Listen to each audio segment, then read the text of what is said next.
दोस्तों नमस्ते।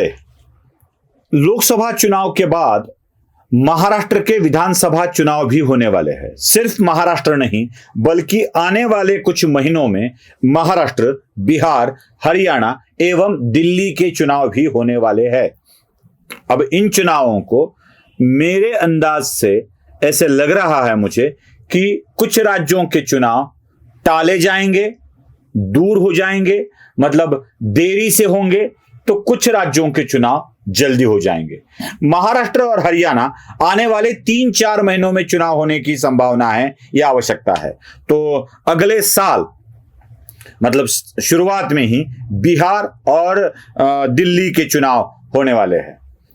तो मुझे लग रहा है कि केंद्र की दृष्टि से देखा जाए तो बिहार, हरियाणा, दिल्ली और महाराष्ट्र के चुनाव एक साथ होने की संभावना है।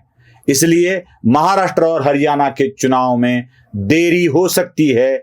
दिल्ली और बिहार के चुनाव जल्दी करवाए जा सकते हैं।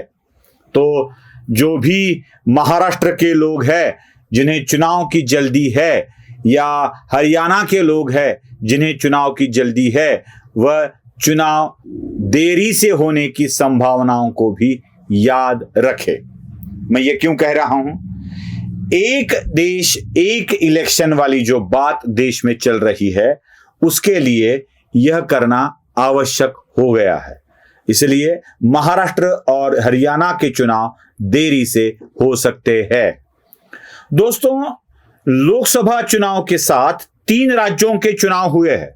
आप जानते हैं आंध्र प्रदेश के चुनाव हुए हैं, साथ ही साथ अरुणाचल प्रदेश के चुनाव हुए हैं और सिक्किम के चुनाव हुए हैं। मतलब लोकसभा इलेक्शन के वक्त 3 राज्यों के, उसके बाद 4 राज्यों के चुनाव होना बाकी है। 4 और 3 हो जाते हैं 7। मतलब अगर इन राज्यों के डेट्स को थोड़ा सा आगे पीछे किया जाए, चुनाव के डेट्स को, तो 7 राज्यों के चुनाव एक साथ ही हो सकते हैं। आने वाले 2029 के चुनाव के वक्त और एक चीज हो सकती है, और वो ये है कि और कुछ राज्यों के चुनाव लोकसभा चुनाव के ठीक पहले हुए हैं। ठीक पहले, जैसे हमने देखा राजस्थान, मध्य प्रदेश, छत्तीसगढ़ और तेलंगाना, 4 राज्यों के चुनाव कुछ महीने पहले ही लोकसभा के हुए हैं। ये 7 और ये 4, 11। मतलब कम से कम आज की तारीख में अगर वन नेशन वन इलेक्शन को आगे बढ़ाना है तो 11 राज्यों के चुनावों को एक साथ किया जा सकता है, लगभग 40%। मतलब लोकसभा इलेक्शन के साथ 40% राज्यों को चुनावों को लिया जा सकता है। तो किन किन राज्यों में विधानसभा को एक्सटेंड किया जाएगा, किन किन राज्यों में पहले ही भंग किया जाएगा, और किस राज्य में राष्ट्रपति शासन लगवाकर आगे चुनाव भेजे जा सकते हैं। अगर महाराष्ट्र और हरियाणा की बात की जाए तो महाराष्ट्र और हरियाणा के चुनाव और 4 महीनों के लिए आगे बढ़ाए जा सकते हैं। सरकार आगे बढ़ाई जाए या राष्ट्रपति शासन लगाकर 4 महीने केंद्र की सत्ता रहे और उसके बाद 4 महीने के बाद फिर इलेक्शन हो और फिर लोक नियुक्त सरकार आए, यह भी किया जा सकता है। 4 महीने नहीं, कम से कम मर्यादा खत्म होने के बाद 3 महीने का समय तो लगाया जा सकता है आराम से। जब ये 3 और वो 3 6 महीने हो जाएंगे तो 3 महीने पूर्व ही जो आने वाली विधानसभा के चुनाव होते हैं, जैसे बिहार के आएंगे, दिल्ली के आएंगे, उनकी असेंबली को 3 महीने पहले ही भंग करवा के चुनाव लिए जा सकते हैं।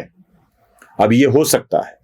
इस विषय पर भी चर्चाएं हो रही है कि क्या साथ साथ चुनाव हो, क्योंकि मोदी तो यूनियन टेरिटरी की असेंबली जम्मू कश्मीर और लद्दाख में भी चुनाव करना चाहते हैं। दोनों राज्यों में जो यूनियन टेरिटरी है, उन यूनियन टेरिटरी में भी चुनाव करना चाहते हैं। अगर यूनियन टेरिटरी के चुनाव भी करवाने हैं तो यह साथ साथ करवाए जा सकते हैं। मतलब और 2 यूनियन टेरिटरीज में बढ़ जाएंगी। साथ साथ चुनाव करवा लो, ये यंत्रणा का ऊपर का दबाव भी कम हो जाएगा और वन नेशन वन इलेक्शन की तरफ भी बढ़ पाएंगे। इसमें और थोड़ी थोड़ी समय से कुछ किया जाए तो एक साथ ही लगभग 11 से 12 राज्यों के चुनाव 2029 की लोकसभा चुनाव के वक्त किए जा सकते हैं। अगर ऐसा रहा तो याद रखिए, देश के चुनावों को एक साथ करवाने की मुहिम यशस्वी की जा सकती है। इसलिए महाराष्ट्र और हरियाणा राज्य के चुनाव जल्द ही होना, मुझे तो लगता है अब होने वाले नहीं हैं, थोड़ी सी देरी हो जाएगी और बिहार दिल्ली के चुनाव जरा से जल्दी हो जाएंगे। आपको क्या लगता है जरूर बताइए। लाइक शेयर और सब्सक्राइब करना मत भूलिए। धन्यवाद।